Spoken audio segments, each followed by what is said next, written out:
Hey guys, it's Chris at Highline Guitars. Welcome to my YouTube guitar building channel.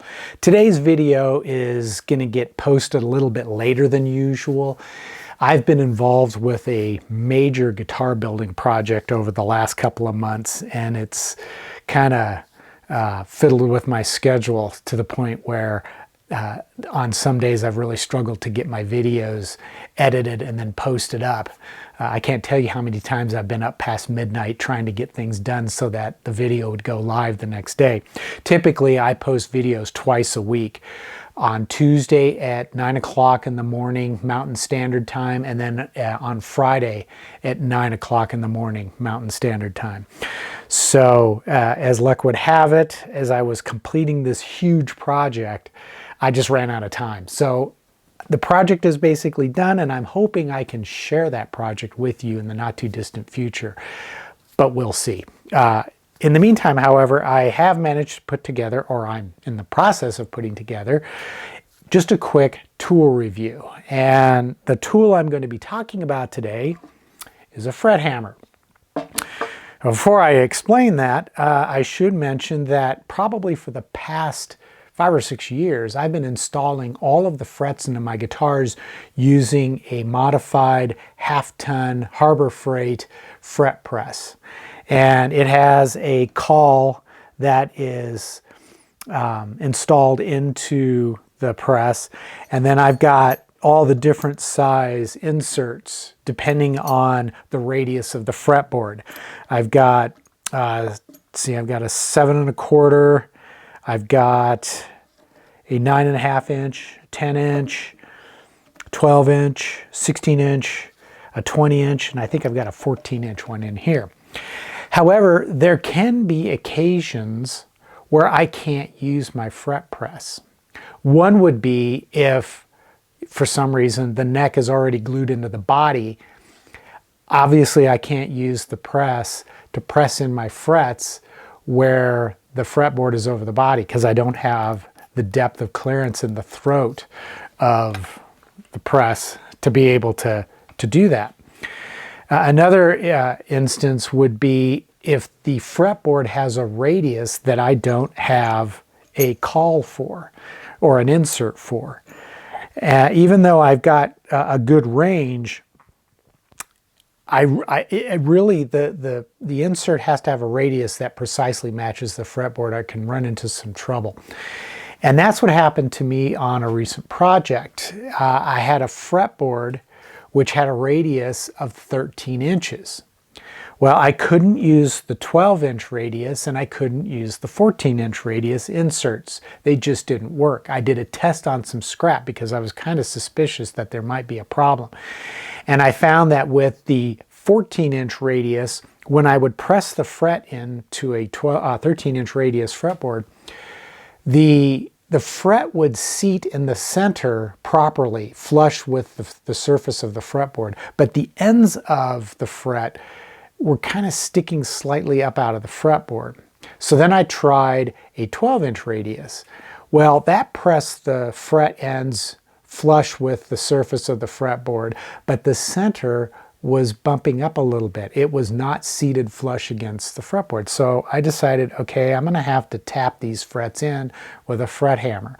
I'm going to have to make sure that the wire is perfectly radiused to match the fretboard, and then I'm going to have to tap it in. But then I remembered I gave away my fret hammer years ago after I made this fret press.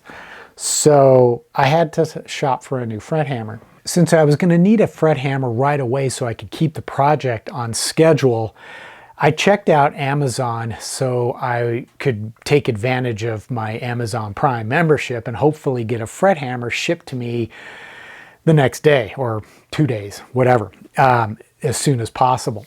So I went on to Amazon and I did a search for fret hammer, and I found page after page after page of fret hammers. I mean, who knew there were so many people selling fret hammers? Or who knew that there was such a demand for fret hammers?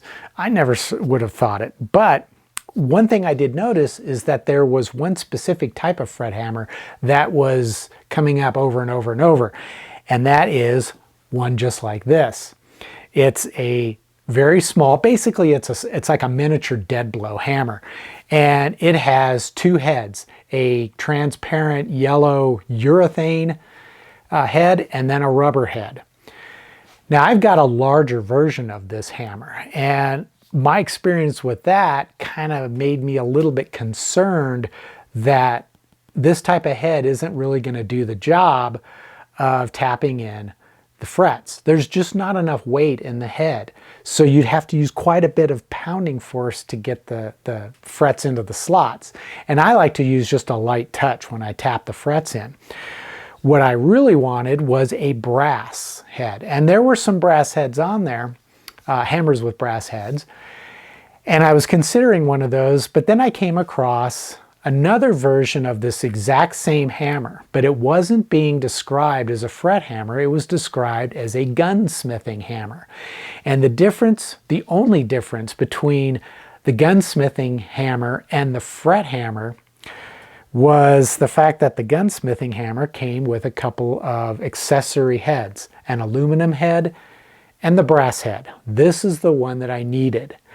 But I also still wanted to have the urethane and the rubber, because I like to use urethane and the rubber to tap in mother of pearl inlay or any kind of shell inlay into a fretboard. I can tap in the tight-fitting inlay using this kind of hammer without the risk of cracking or damaging the inlay. So I still wanted to have rubber and urethane, but I really wanted to have the brass so that I could tap in my frets. Brass is a little bit softer than most of the fret wire material, like nickel silver and obviously stainless steel. So it's not going to damage the frets unless you're pounding it like a red-headed stepchild. All I have to do is remove the urethane head and replace it with the brass head. As soon as you replace that head, the hammer feels dramatically heavier. That means when I tap the fret wire in, I don't have to use a lot of force, just basically the weight of the hammer. And because this is, like I said, the brass is so much softer, or a little bit softer than the nickel silver and the stainless steel, it's not going to put little dings in the top of the fret's crown after you've tapped it in. So this is a tool that I feel really works well. It only cost about 15 bucks, and I'll put a link in the description below. It's going to be one of those Amazon affiliate links. So if you click on it and purchase it, I get a few pennies back as a thank you from Amazon for recommending that you purchase it. At any rate, I hope you found this video to be useful. As always, give it a thumbs up. That always helps Amazon know to promote my videos. And if you don't subscribe to the channel but like watching videos on building guitars, please, by all means, hit that subscribe button. But then check your notifications on YouTube to make sure that you're getting email notifications. That way, every time I post up a new video, you'll get an email letting you know that the new video is about to drop. And that you won't miss any of the videos, especially like my multi-series videos. This Friday, I'll be posting up episode 7 of my 4-string bass guitar build. So you'll be sure to want to catch that. And as always, if you would like to show my channel some support, head over to eguitarplans.com, purchase a plan for either a guitar or one of the many different tools that I use to build guitars. And even if you don't make whatever plan you purchase, just know that your purchase is helping to support this channel and will keep me making new videos in the future about other new tools and other new guitar builds. And if you would like to show the channel support but want something a little bit more tangible, I sell some t-shirts down below. There's a merch shelf, and if you can't see the merch shelf, you can click on the link in the description below. But until the next episode, as always, take care, stay safe, and I'll see you soon.